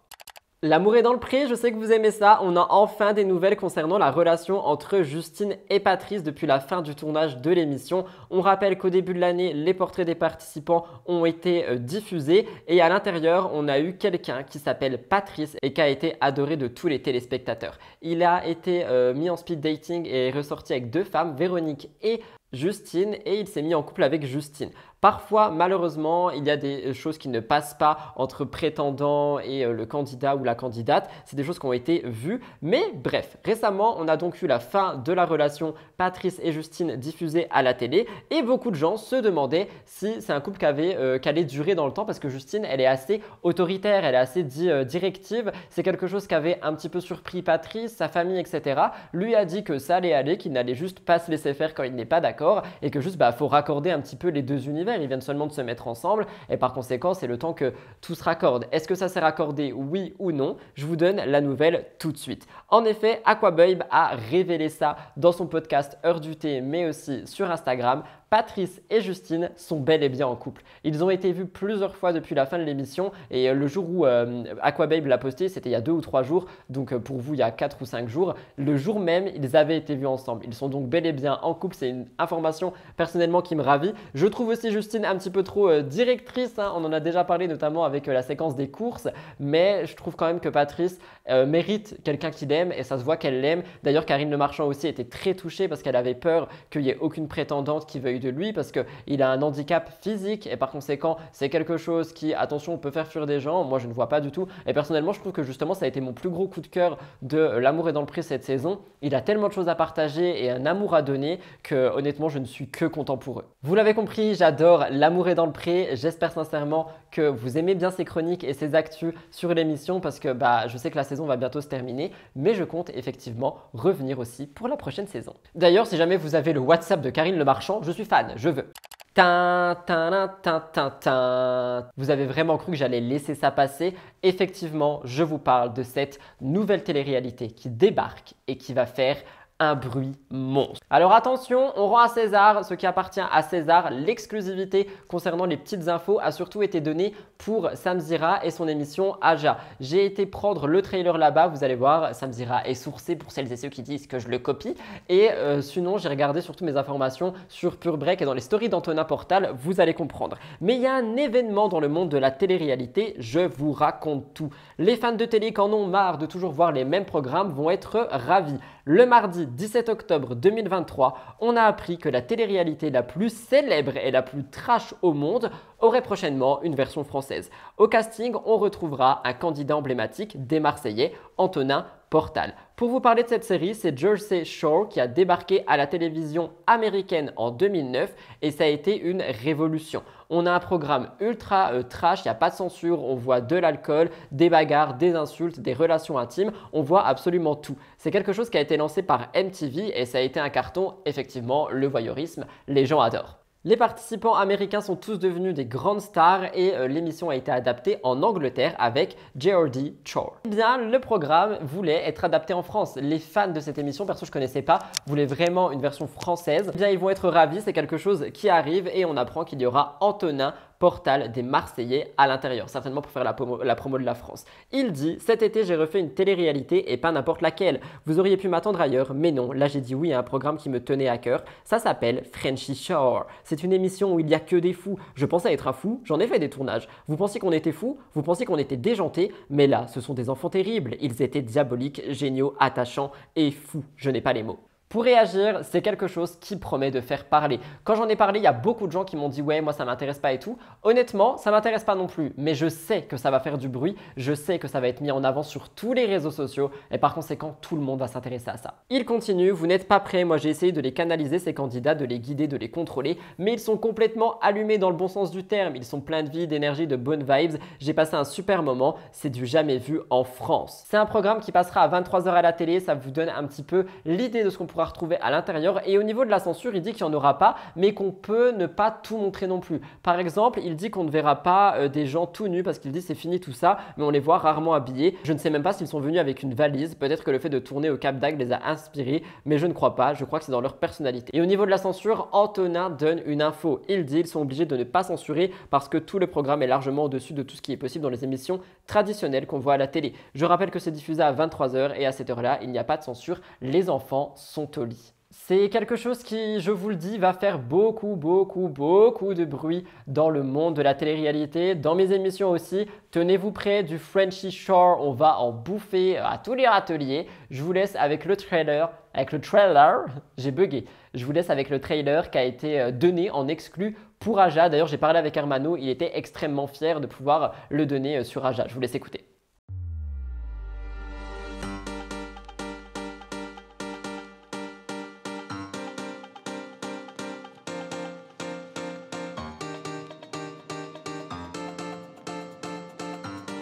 Vous me direz ce que vous en pensez, je sais que là il y a plein de gens qui vont dire ouais mais c'est super trash et tout, on n'a pas envie de voir ça, moi non plus, mais je vous assure que ça va tellement faire un bruit de malade qu'on voudra tout savoir à l'intérieur, on voudra savoir tous les trucs croustillants, mais j'ai peur que du coup en fait ça soit le nouvel ère de la télé-réalité et que toutes les émissions soient décalées plus tard, que toutes les émissions retombent dans le trash, j'ai un peu peur, vous me direz ce que vous en pensez. Après je ne sais pas parce que MTV c'est avec un groupe qui est Paramount+, si je dis pas de bêtises, et, ou alors c'est une plateforme et je crois que c'est pas vraiment la même chose au niveau loi, mais quoi que c'est diffusé en France, donc si l'Arcom doit s'en mêler, je sais pas, on verra bien ce qu'il en est, vous me direz ce que vous en pensez. Le cœur de l'actu qui était extrêmement court est terminé, on va passer au gros dossier. Il devait être 3, on avait Maëva, les 50 et Jazz, j'en ai un 4e à rajouter parce que j'ai des choses à dire, on parle de Nicolo et Bastos, ça sera à la toute fin de l'émission, soyez prêts, là tout de suite, on va passer au gros dossier. Mais avant le jingle, encore une fois, on ramène des gâteaux, des confettis et on chante tous ensemble. Quoique non, je vais arrêter de chanter parce qu'on va encore me dire que je shade ou que je plagie les autres juste parce que je décide de chantonner un air. Oh là là, encore une année à passer, qu'est-ce que je vais me prendre dans la tronche. Mais bon, j'ai survécu à la première année, j'en ai donc 10 devant moi minimum encore. Bref, j'arrête de parler, gros dossier, jingle. Je commence par vous parler de Maeva qui est vraiment au cœur de l'émission. Il y a eu du nouveau sur sa relation avec Anthony Matteo, je vous raconte tout ça. On le sait, elle est actuellement à Bali avec Julien et Manon, mais aussi Anthony Matteo. Nombreux sont ceux qui ont remarqué un rapprochement alors que Maeva Genam vient d'annoncer être célibataire. Rappelez-vous, le 5 octobre, elle prenait la parole en story, affolée, inquiète et surtout triste. Elle disait qu'elle arrêtait sa relation avec son petit ami du moment parce que celui-ci serait en train de la stalker. Elle aurait même mis des caméras chez elle pour qu'il puisse la voir, elle n'avait pas le droit de sortir le temps qu'il dormait, bref, quelque chose qui semblerait être assez toxique, donc elle avait mis un terme à cette relation. D'ailleurs, pour réagir, si votre partenaire fait ça, c'est pas forcément ok de mettre des caméras chez soi pour espionner l'autre. Bref, Maeva a décidé de quitter cette personne et elle est partie en vacances pour se retrouver. C'est d'ailleurs Manon et Julien qui l'ont invitée et vous allez voir que c'est quelque chose qui regrette un petit peu. Depuis quelques jours, elle partage son séjour à Bali. Elle a retrouvé Anthony Matteo parce qu'il s'est installé là-bas il y a quelques semaines et les internautes trouvent qu'ils sont très proches. Je vous en ai déjà parlé, on m'a dit oui mais c'est une rumeur, etc. etc. Pourtant, j'ai l'impression qu'ils en jouent. Ils mettent pas mal de vidéos où ils sont un petit peu en mode proche, où ils sont un petit peu en mode jaloux, où Anthony est jaloux parce que Maeva parle à des hommes, etc. C'est quelque chose qui fait pas mal parler. Et Maeva a fini par prendre la parole elle-même. Je vous laisse avec deux magnétos qui récapitulent tout ça. Anto et moi, je vous dis la vérité, il ne s'est rien passé sur le cœur de ma mère. Il n'y a rien eu entre nous. Anto, c'est quelqu'un que j'aime beaucoup. Ça me fait plaisir de le revoir. En fait, Anto, on s'est rencontrés dans ma première aventure, les Marseillais en Australie. C'était à 6 ans. Et dans cette aventure, on était très amis. En fait, moi, je restais que avec lui et Lozina. C'était vraiment mes potes d'aventure. Et depuis, je ne l'ai pas revu. Là, ça me fait plaisir de le revoir. Anto, c'est vraiment quelqu'un de bien. Je lui ai raconté ma vie. Il m'a raconté la sienne et il me donne que des conseils positifs. Il est très positif, il est très il est très good vibe, donc ça me fait du bien de discuter avec lui. C'est un très beau garçon, mais il s'est rien passé entre nous et moi de toute façon j'écoute les conseils de ma thérapeute. Ma thérapeute, elle m'a dit tant que t'es pas guéri, tant que ça va pas, ne te mets pas en couple. Elle dit donc qu'elle s'entend très bien avec lui, mais qu'il n'y a rien entre eux, qu'ils se sont rencontrés dans les Marseillais en Australie, qu'ils sont très amis et que sa thérapeute lui a dit dans tous les cas d'aller mieux avant de se remettre en couple. C'est un conseil qui est véridique, c'est mieux si jamais on veut que la relation dure et surtout si on ne veut pas se redétruire. Donc j'ai envie de la croire. Mais pourtant, je trouve qu'ils en jouent beaucoup. Vous me direz ce que vous en pensez. Ce n'est pas tout, ça lui permet de changer ses idées par rapport à son ancienne relation. Parce qu'en effet, elle a pris la parole en pleurs et beaucoup de gens se posent une question. Je vous laisse écouter. Je vous jure, je peux plus. J'en ai marre, je ne sais plus quoi faire. Je vous jure, je suis vraiment pas bien. J'en peux plus. J'en peux plus. Je fais que pleurer, je sais plus quoi faire. Je suis trop mal. Je vous jure, ça va vraiment pas. Ma mère elle fait que m'appeler. J'ai même pas envie de lui dire. Tellement j'ai pas envie de quitter ma mère. J'ai pas envie. Laisse passer un truc là. Ça me fait trop mal au cœur, j'ai trop peur.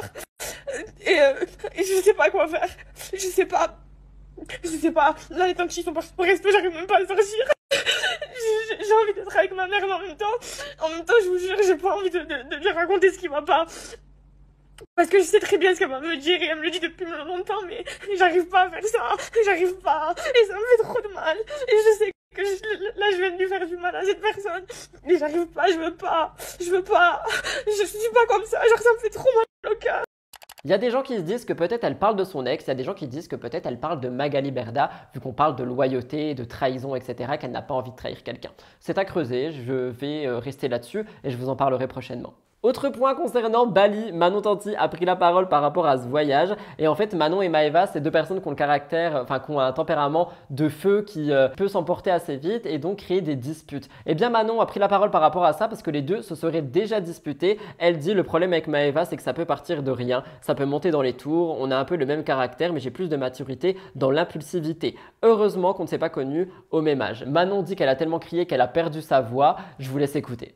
J'ai perdu ma voix. À la base, je m'embrouillais pas du tout avec Maeva. Maeva n'avait rien à voir dans l'histoire, mais au final, ça s'est fini en dispute entre Maeva et moi. Génial, quoi. Génial. Et le problème, des fois, avec Maeva, ça peut partir pour un rien. Là, pour le coup, bon, c'était pour rien, quoi. Et après, ça peut vite monter dans les tours. Parce que On a un peu le même caractère. Putain, j'ai plus toi. On a un peu le même caractère. Bon, moi, j'ai quand même plus de base de maturité dans l'impulsivité, on va dire ça comme ça.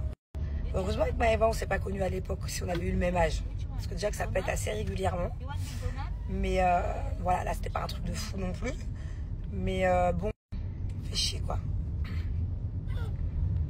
Donc voilà, pour l'instant, on se fait la gueule, on se boude. Du coup, on est dans 2 voitures différentes. En fait, à la base, on devait quand même prendre 2 voitures. Parce qu'on a toutes les valises, c'est full. Et du coup, on a fait le bande à part. Elle est avec... Pour réagir, je vous dirais que, ok, c'est bien qu'elle soit partie à Bali, etc. Après, si elle se rapproche d'Anthony, en vrai, elle fait ce qu'elle veut, même si je pense pas que ça soit le moment. Mais ça m'étonne pas trop que tout ça soit en train de tourner en télé-réalité. Par contre, le parallèle qu'il y a à faire, c'est que pourquoi est-ce qu'ils vont tous à Bali découvrir Bali? Est-ce que tous les Dubaïotes vont finir à Bali? C'est une question qui, je pense, doit être mise en avant parce que je pense que c'est ce qui est en train d'arriver. Jazz Correa est devenue maman, mais c'est très compliqué pour elle. 6 jours après la naissance de son fils, elle ne peut pas profiter de la maternité. En effet, elle a subi un accouchement difficile, il y a eu pas mal de complications. Le bébé a dû rester en soins intensifs après sa venue au monde. Et pour le moment, au moment où je vous parle, du moins, il n'est toujours pas sorti de sa couveuse. C'est quelque chose qui est très difficile, mais Jazz, quand même, veut partager un message de positivité en disant qu'il y a des parents qui traversent bien pire et que son enfant est au moins pour le moment en vie, même s'il est assez mal en point. Jazz peut compter sur le soutien de sa famille, mais on ne peut pas vraiment comprendre la douleur qu'elle ressent et elle dit qu'elle est épuisée. On a quand même appris que son bébé pouvait avoir un biberon, qu'elle était très contente de ça et sur Instagram, elle partage plusieurs moments. On peut la voir très émue, vivre ses premiers instants avec son bébé. On peut le voir sous assistance respiratoire et c'est quelque chose qui montre que il passe quand même par des moments compliqués. Et malgré les épreuves que le couple et la famille traversent, elle tient quand même à dire qu'elle est courageuse et que ça va aller. Je vous laisse regarder.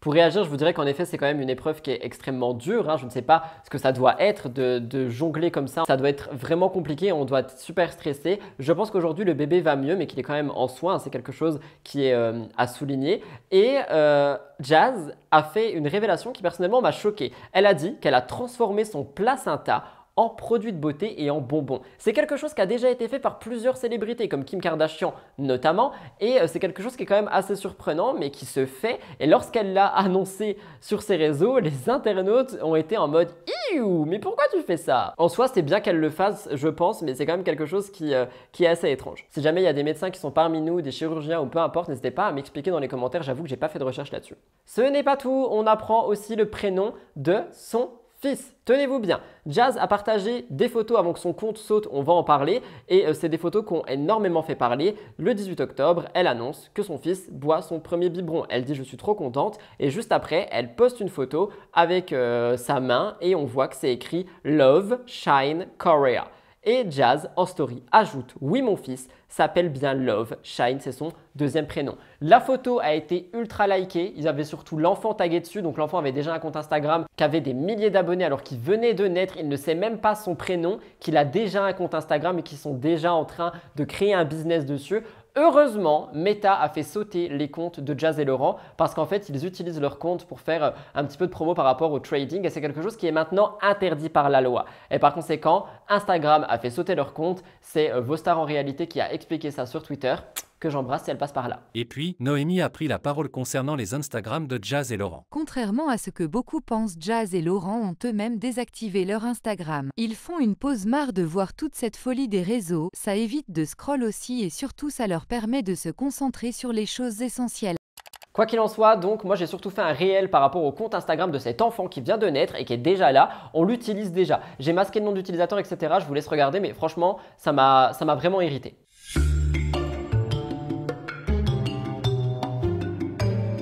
Quoi qu'il en soit, là ce qui fait réagir c'est le prénom, on peut lire, j'ai mal lu, même les Kardashians sont choqués, ils ont appelé leur bébé Amour Brillance ou j'ai mal lu. Je vous laisserai me dire ce que vous en pensez et honnêtement, j'espère, c'est horrible ce que je vais dire, mais j'espère que si ils récupèrent leur compte, moi j'espère qu'ils ne le récupéreront pas parce que c'est pour continuer à montrer toute leur famille et faire des placements, j'ai envie de dire traficotés pour que ça soit ensuite par rapport à du trading alors que c'est interdit.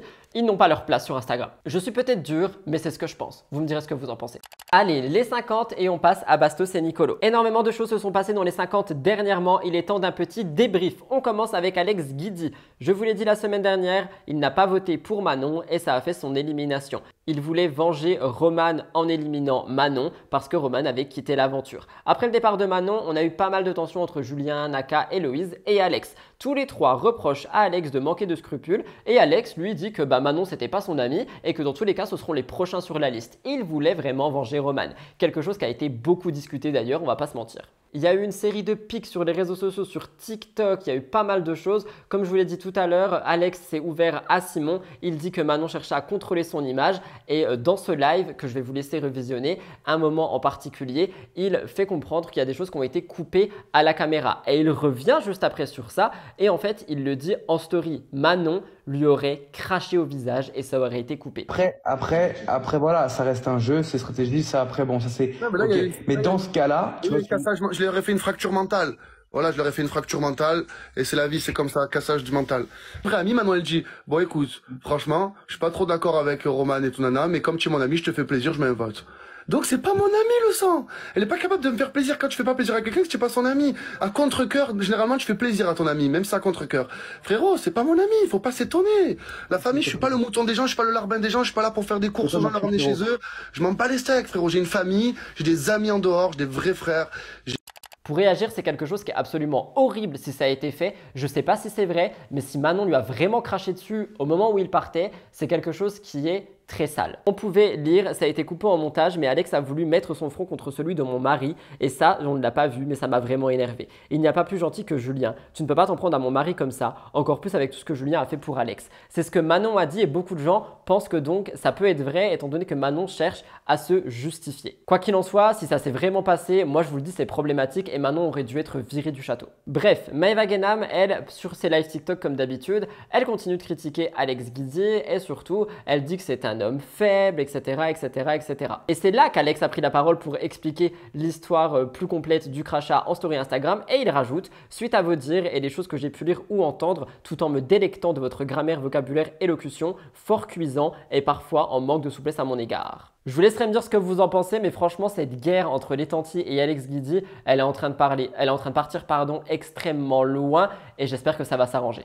Toujours avec l'élimination de Manon, il y a eu des tensions entre Julien et Jessica Herrero parce qu'elle est aussi dans le viseur de Julien Tanti. Manon, lorsqu'elle s'est retrouvée sur le banc des éliminés, c'est parce qu'en fait, Jessie avait saboté une épreuve pour que tous les Marseillais soient sur le banc des éliminés et qu'elle soit sauvée. En gros, pour sauver aussi ses amis. Bref, quelque chose qui a fait beaucoup parler, on va y revenir. Et en fait, eh bien, Jessie, elle dit qu'elle n'a pas du tout saboté le jeu lorsqu'on la confronte à ça. Elle ment devant tout le monde et Julien Tanti a du mal mais finit par la croire. Sauf que lors de la diffusion des épisodes il y a quelques jours, il est tombé de très très haut parce qu'il s'est rendu compte que Jessica Herrero s'était littéralement moquée de lui. Je vous laisse écouter. J'ai dit mais elle est capable de faire crever sa meuf parce qu'en gros elle a joué sur elle, donc ça veut dire que tu es capable de faire crever ta meuf pour me mentir. Vous êtes des malades, frère. Mais attendez, par contre, je peux préciser quelque chose par rapport à Jessie, d'accord? Je en parlerai peut-être un autre jour, mais là pour l'instant, je veux juste préciser quelque chose, c'est parce qu'il y en a plein qui ont pas compris, qui m'ont dit oui, mais de toute façon, Jessie, c'était pas forcément la pote de Manon, elles étaient pas forcément proches. Il faut savoir que Jessie, si on s'est déjà fréquenté à l'extérieur, à l'époque, quand on habitait tous ensemble avec Kevin, Julien et tout, elle était déjà venue à la maison, et surtout, on avait eu une discussion la veille où on se disait, c'est bon, on peut se faire confiance, promis, machin. Et moi, dans tous les cas, jamais j'aurais pu un jour piper l'épreuve. Il faut pas être forcément sans foi ni loi pour faire le buzz et pour pas du tout, c'est gagner pas ce qu'il a dit. comme tu dis. Il y a des gens qui sont très honnêtes, Il y a des gens qui sont très honnêtes, il y a des gens justement on les aime pour leur simplicité et il y en a qui n'ont rien compris en pensant justement qu'ils allaient faire le buzz, machin, et voilà. Il dit elle est capable de faire crever sa meuf car elle a juré sur sa tête pour me mentir. Pour réagir par rapport à Jessie et la triche, on m'a posé la question et on m'a demandé si j'aurais pu faire ça. Et honnêtement, j'aurais pu, mais je n'aurais pas menti par après. Si jamais on m'avait mis devant le fait accompli, j'aurais dit oui, j'ai saboté l'épreuve pour sauver mes alliés et pour éliminer mes adversaires. Mais j'aurais pas menti ouvertement devant les gens. J'aurais assumé jusqu'au bout. Donc j'adore Jessie, mais j'avoue que le jeu là, moi j'ai pas vraiment apprécié. Vous me direz si vous l'auriez fait et comment vous l'auriez fait. Mais ce n'est pas tout. Jade et Stéphane Leboeuf sont ceux qui ont mis Jessie un petit peu dans la mouise, étant donné que ce sont eux qui ont entendu Jessie dire ça et qui l'ont rapporté à Naka, etc. et qui ont créé cette confrontation. Et en fait, du coup, il y a eu leurs noms qui sont ressortis sur les réseaux et Jade Leboeuf a réagi à tout ça. Le mardi 17 octobre, elle a assuré que ce qui comptait le plus pour elle, c'était de protéger les personnes mises en danger. Elle affirme qu'elle n'aurait pas pu garder cette information alors qu'elle avait encore plus de liens avec Naka et Héloïse que les tricheurs, comme elle l'a dit. Elle dit « N'oublions pas que c'est un jeu et que chacun a le droit de jouer à sa manière. » Pour réagir, je vous dirais que c'est vrai, mais j'ai trouvé ça aussi dommage que Jade le rapporte tout de suite alors qu'elle aurait pu prévenir aussi Jessie qu'elle allait le faire. Mais après, elles ne sont pas en alliance et peut-être que Jade a tout simplement joué son jeu comme elle le dit. Je vous laisserai me dire ce que vous en pensez, mais c'est vrai que c'est quelque chose qui a fait beaucoup parler et du coup, Jessica Herrero a été mise énormément en avant par rapport aux 50, encore une fois, comme l'année dernière, mais cette fois-ci pour un côté négatif. Et elle a dit « Il ne faut pas oublier que nous sommes payés pour divertir les téléspectateurs. » Elle affirme avoir joué le jeu et que s'il n'y avait pas eu ça, il n'y aurait pas eu de compétition parce qu'il fallait une compétition avec une histoire pour attirer les téléspectateurs. Elle dit « Je suis contente que ça ait permis de rendre les épisodes plus intéressants. » Mais ce n'est pas tout parce qu'elle a aussi réagi au fait qu'elle est entêtée et cette fois-ci pour une chose négative. Elle est pleine de joie et elle est souriante. Franchement, je trouve qu'elle a quand même de bonnes ondes positives. Je vous laisse écouter. Alors vraiment, là, je suis dans le lit avec ma mère, on discutait, etc. et tout. Et bam, je reçois plein de messages sur Insta, plein de personnes. Jess, t'es entêtée sur Twitter, etc. et tout. Va voir. Donc je vais voir, mais je zappe vite fait les commentaires. Bon, je regarde quand même, que ça soit négatif ou positif. C'est marrant, donc des fois je regarde un petit peu, pas tout non plus, parce que voilà. Et je regarde, je suis entêtée sur Twitter. Alors juste pour vous dire, toutes les personnes qui étaient dans un truc ultra positif pour moi l'année dernière, grâce à vous, j'étais entêtée sur Twitter. Et cette année, les personnes qui me critiquent, je suis entêtée sur Twitter. C'est dingue. J'ai réussi à faire 2 années consécutives où je suis entêtée. Et en plus de ça, j'ai réussi à avoir le côté vachement positif. Ça fait du bien à l'ego, etc. Moi qui ai besoin de beaucoup de reconnaissance, comme vous le dites. Et en vrai, dans la vraie vie, pareil, j'en ai besoin. Et autant là, je vois le côté où en vrai, oh là là, ça touche un peu. Mais au fond, je me dis, comme ça, je vois les deux côtés. Je terminerai par réagir un petit peu sur les 50 en ce moment, sans trop spoiler pour celles et ceux qui n'ont pas vu, mais où il y a des nouveaux oubliés, il y a un retournement de situation. Honnêtement, j'adore les épisodes qui sont en train d'arriver. Il y a des gens qui n'aiment pas du tout. Vous me direz si vous êtes team j'adore le piment ou team pas du tout. Il y a des gens qui pensent que c'est une manipulation de la prod. Et si vous avez regardé, vous comprenez pourquoi, vu les personnes qui ont été éliminées, pourquoi elles ne sont pas vraiment parties. Mais c'est vrai que moi, j'adore ce retournement de situation et j'ai hâte de voir la suite. J'ai hâte de voir qui va finir dans les oubliettes, qui va vraiment partir. Franchement, W9, là, ils me tiennent en haleine et j'adore. Bravo Banijé. Vous me direz ce que vous en pensez. Et c'était sur ça que se terminent les 3 gros dossiers principaux. On passe au dernier.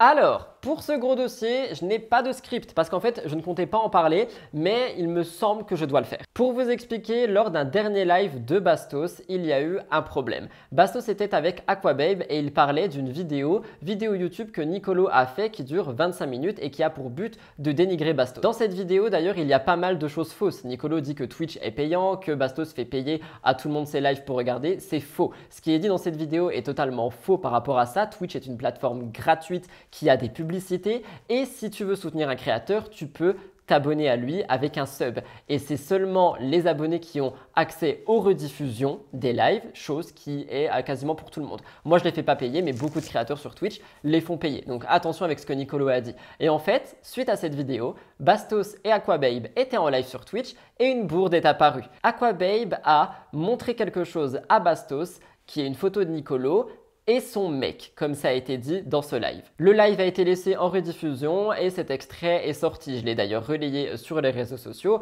et à partir de là, du coup, il y a eu pas mal de bruit. Bastos et Aquababe ont été mis dans la sauce parce qu'ils n'ont pas à faire le coming out de quelqu'un. Bastos a décidé de prendre la parole suite à ça. Il a refait un live expliquant un petit peu ce qui s'était passé. Avant ça, il faut savoir que moi j'ai contacté Nicolo et qu'il ne m'avait pas répondu sur le moment par rapport à ça, pour savoir comment il allait, etc. Il ne m'a pas répondu. Bastos ensuite fait un live où il explique un petit peu qu'il s'excuse, pas envers Nicolo, mais envers ses abonnés, que personne n'a à faire ça et que en gros, les boulettes sur les lives, ça peut arriver. J'en ai aussi fait un petit raccourci, je vous laisse écouter. Maintenant, je présente quand même mes excuses pour cette bourde, d'accord? Parce que j'en suis quand même l'hôte. On m'a reproché, ce sont les aléas du direct et tout le monde filme tout. Puis, il y a Gossip Room qui fait un article dessus. Il y a des tonnes d'articles sur ce truc, ok?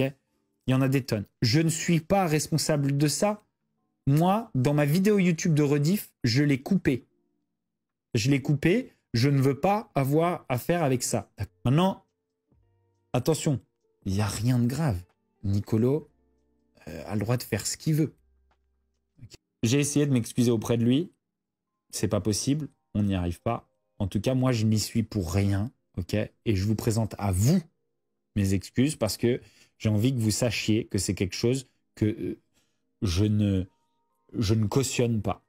Ce live, il a été bien et mal pris à la fois parce qu'en fait, Bastos dit qu'il a cut le moment initial, donc le moment problématique de sa rediffusion pour YouTube, mais il a laissé la rediffusion sur Twitch. C'est donc quelque chose qui a fait parler. En plus de ça, il y a des gens aussi qui disent que, mais du coup là, il refait un live pour en réen parler, donc il remet de la lumière dessus, donc il trouve ça assez hypocrite. De l'autre côté, il y a des gens qui comprennent et qui disent que justement, au moins il s'excuse, qu'il n'a pas remis ça sur YouTube et que du coup, il veut quand même présenter ses excuses, et que c'est quelque chose qui est bien. Et d'ailleurs, dans ce deuxième live qui ne sera jamais remis sur YouTube, c'est ce qu'il dit. Il dit qu'il ne veut pas réébruiter cette histoire et par conséquent, il ne va pas cut ce live pour YouTube. Pourtant, croyez-moi qu'il aurait fait extrêmement de bruit. Donc à partir de là, je me dis, ok, donc l'histoire va se tasser, personne va réagir, etc.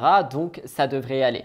Et le truc, c'est que c'est parti plus loin. Mais c'est pour ça qu'à ce moment-là, je me suis dit, tu sais quoi, t'écris MTT, tu le mets pas dedans, comme ça se tasse et on n'en parle plus. Et bam, ça a été une petite polémique, mais comme ça, Nicolo n'est pas mis dans de sale drap pendant 1000 ans et Bastos, lui, n'en reparle plus. Et c'est terminé. Sauf que hier, au moment où je vous parle, quelque chose s'est produit. Nicolo a décidé de poster un TikTok. Un TikTok où, à l'intérieur, on entend un audio d'une conversation WhatsApp de Victoria qui dit que, en gros, Bastos ça aurait peut-être un penchant pour les hommes étant donné qu'il met des crop tops, etc., etc.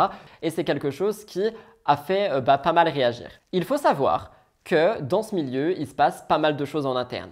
Et l'audio que je viens de vous retranscrire, je l'avais déjà en ma possession. C'est quelque chose que j'ai eu il y a un petit moment et que je n'ai jamais mis en avant parce que je trouve pas ça cool de mettre ce genre de choses en avant, surtout que c'est extrêmement sorti de son contexte. Enfin, il n'y a aucun contexte à ça. Et par conséquent, je comprends pas trop pourquoi sortir ça, tu vois. Peut-être pour se venger du fait que donc Bastos et Nicolo auraient outé Nicolo s'il est vraiment homosexuel ou bisexuel. Le truc, c'est que Nicolo, en postant ce TikTok, d'ailleurs, on dirait qu'il prend un peu ça comme une insulte et qu'il se défend comme si c'était quelque chose qui était grave. Et je pense que c'est peut-être pour ça qu'il l'a supprimé. Quoi qu'il en soit, ce TikTok est sorti, il était donc public. Je décide de le remettre sur mon TikTok à moi et je vais me coucher. Le matin, je me réveille et je me retrouve dans une petite sauce sur TikTok parce que Nicolo avait supprimé le sien.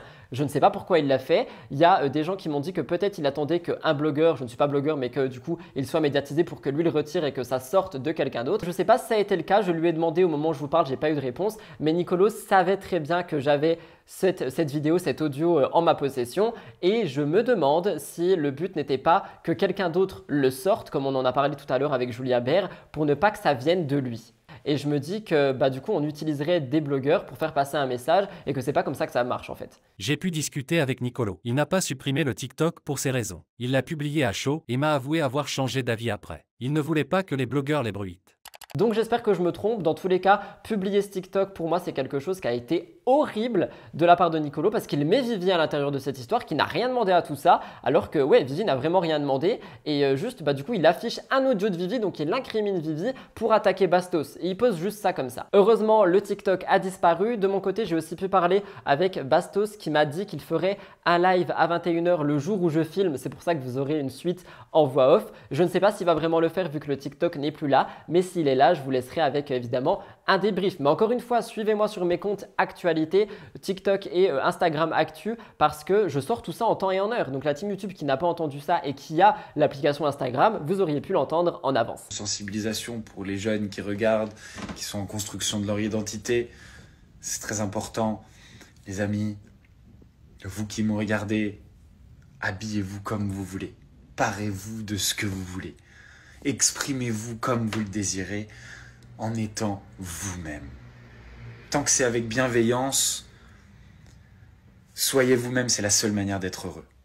Et méprisez, ayez toujours le plus grand mépris pour les gens qui voudront vous juger, vous rabaisser, vous coller des étiquettes.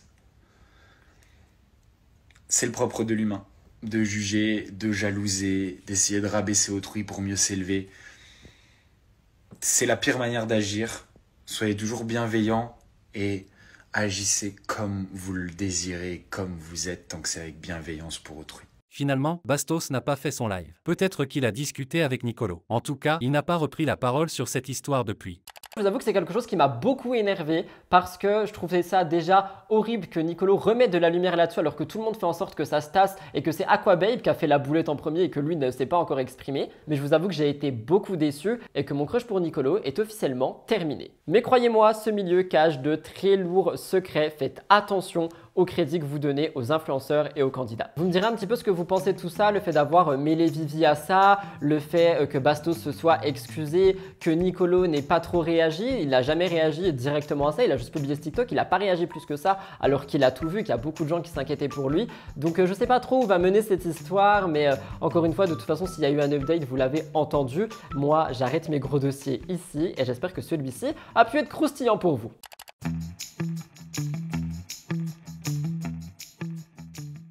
Je vous ai entendu, vous vouliez des astro-actus qui durent un petit peu plus de 1 minute. On va faire un point sur la prochaine pleine lune. Elle arrive le 28 octobre 2023 et elle sera en taureau et en même temps qu'une éclipse lunaire partielle. Ça va être donc très mouvementé au niveau cosmique. La pleine lune, contrairement à la nouvelle lune, est un moment pour faire le point, pour récolter tout ce qu'on a semé et pour faire des constats et des bilans sur une période qui vient de passer. Mais ça peut être compliqué parce que cette pleine lune met aussi beaucoup de choses et de pensées paradoxales chez tous les humains.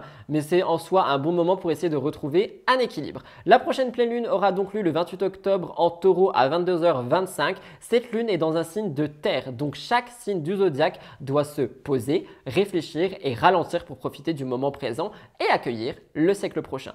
On peut lire, ancré dans la terre du taureau, vous pourrez vous relier à Mère Nature nourricière et bienveillante et vous reconnecter à l'essentiel. La pleine lune va impacter tous les signes du zodiaque, mais certains auront un peu plus d'impact. Comme le taureau, la pleine lune du 28 dans votre signe pourra apporter les résultats des décisions que vous avez prises autour de votre anniversaire et éclairer votre conscience. Le Gémeaux aussi, on peut lire avec la pleine lune. Vous aurez peut-être une conscience claire de ce que vous devez lâcher prise et de ce à quoi vous voulez donner naissance. La Vierge aussi aura quelques surprises et de l'optimisme. Quoi qu'il en soit, tous les signes seront touchés. En octobre, cette lune est aussi appelée la lune du chasseur parce que c'est l'ouverture de la chasse à l'oiseau migrateur, quelque chose que personnellement je trouve horrible, mais c'était à dire. Et honnêtement, moi je pense que cette pleine lune va beaucoup nous remuer. Donc on fera un point dans le prochain MTT. Mais c'est vrai que cette éclipse partielle aussi viendra ajouter de l'énergie et une puissance à la pleine lune. Moi personnellement, je vais en profiter pour un petit peu faire ma lettre de gratitude,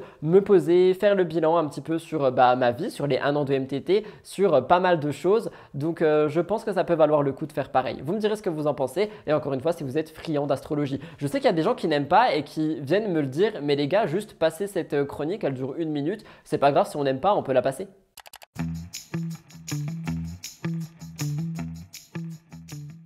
Découverte de la semaine, je voulais à tout prix vous parler du podcast de Marie Lopez, Enjoy Phoenix, et le média Genre d'Internet a fait un article dessus, je vous le mets dans la barre d'infos et je vous le cite. De nombreux créateurs de contenu se sont lancés sur les podcasts au cours des dernières années pour offrir un contenu audio à sa communauté. C'est une manière d'offrir des projets différents, mais aussi de créer un lien différent avec la communauté. L'année dernière, Marie a donc fait un premier podcast, La Toile, où elle interviewait des créateurs et des personnalités. Cette première saison a été un succès avec des chiffres comme 900 000 écoutes et 40 000 abonnés. Elle a fait le point sur YouTube et elle a annoncé un nouveau podcast, Heure Miroir. Pour vous expliquer, dans le premier épisode, elle introduit ce projet. Elle explique que l'ancien s'est arrêté et que donc il y a un nouveau concept. Le premier projet Toile était un projet qui a été fait avec Magellan, qui est donc une société de production, et en fait ils n'ont pas pu renouveler. Elle a voulu renaître de ses cendres et faire l'aventure toute seule. C'est le sujet principal du premier épisode qui est sorti le 10 octobre à 6h06. Elle dit « J'ai fait silence radio ces derniers mois par rapport à mon premier podcast en collaboration avec Magellan ». Elle affirme qu'elle a reçu beaucoup de messages demandant une suite, donc elle a dit qu'elle voulait reprendre la main sur ce podcast. Et il n'y a aucun accord qui a été retrouvé avec Magellan, donc elle a décidé d'arrêter et de créer le sien.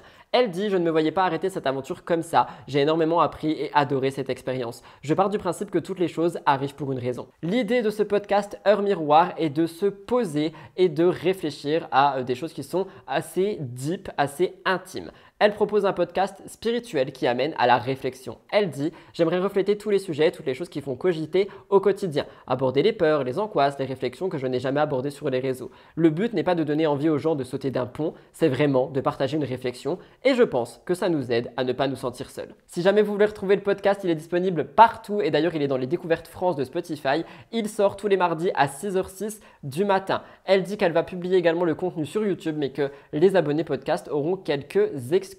Je vous laisse regarder son réel où elle l'a annoncé, je l'ai trouvé ultra artistique, il dure 10 secondes et normalement un moment d'une de ses dernières vidéos qui est d'ailleurs son podcast. Je vous laisse écouter tout ça.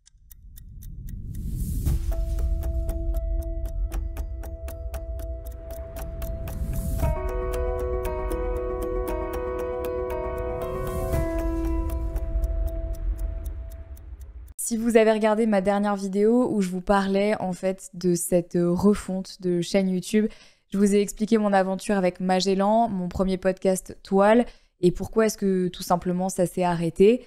Et je vous ai laissé entendre que bien sûr l'aventure podcast pour moi n'allait pas s'arrêter là, que c'était vraiment une expérience que j'avais adorée et qu'il était hors de question en fait que je mette la clé sous la porte et que je dise tant pis. Surtout qu'en plus j'avais des tonnes de choses à vous dire et une envie extrêmement profonde de partager avec vous des pensées, des interrogations, des sujets en fait qui m'animent au quotidien, qui me stressent, qui m'empêchent de dormir, qui sont en fait des vraies préoccupations de la vie d'adulte, de jeune adulte. Pour réagir, juste bravo, Marie, elle sait toujours rebondir sur des projets qui lui ressemblent plus. Perso, Toile, j'avais adoré, mais quand j'ai vu le teaser de Heure Miroir, ça m'a tilté. J'ai vu Marie Lopez, j'ai vu Enjoy Phoenix tout de suite et j'ai compris un petit peu vers quoi elle voulait se tourner parce qu'elle en avait parlé dans ses vlogs, qu'elle voulait ouvrir un contenu avec des conversations plus deep, etc. Donc j'étais vraiment content de le voir. J'espère que vous aussi, je pense sincèrement que ce podcast va devenir un des podcasts référents français niveau créateurs et créatrices de contenu. Bravo Enjoy Phoenix, encore une fois, le phénix renaît toujours de ses cendres.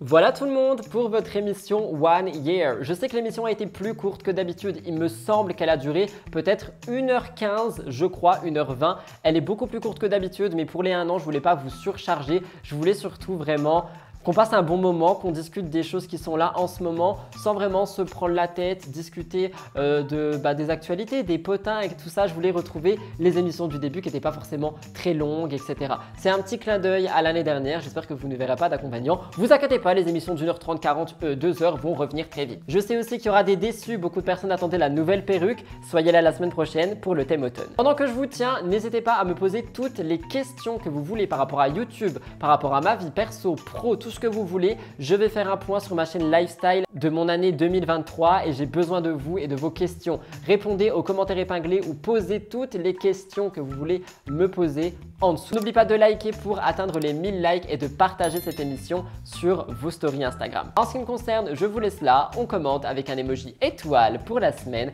Je vous fais plein de gros bisous. Je vous remercie du fond du cœur pour cette fidélité que vous m'offrez depuis plus d'1 an maintenant. Je vous aime du plus profond de mon âme et je vous retrouve dès demain pour une nouvelle émission et à la semaine prochaine pour Mix the Tea. Bye guys, happy birthday to all of us et à très bientôt. Mouah.